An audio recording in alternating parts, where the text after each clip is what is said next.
खारान से सलमान बलोच की रिपोर्ट के मुताबिक खारान बारिश की चंद बूंद गिरते ही गली मोहल्ले जोहर का मंजर पेश कर रहे हैं।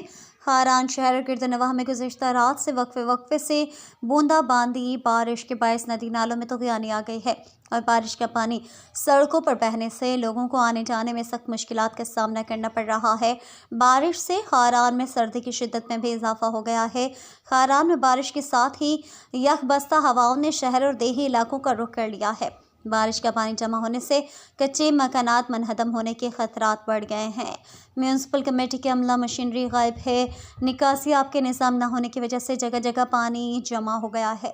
दरअसल डिप्टी कमिश्नर खारान मुनीर अहमद सुमरो ने कहा है कि मौसमी सूरत हाल के बायस किसी भी हंगामी हालत से निपटने के लिए इंतज़ामिया और बाकी मुतालिका महकमों को अलर्ट कर दिया गया है। मुतालिका अहलकारों को तमाम राब्ता सड़कें खुली रखने की हिदायत, हॉस्पिटलों में अमलों की मौजूदगी समेत हंगामी हालत में फौरी इक़दामात उठाने की हिदायत की है।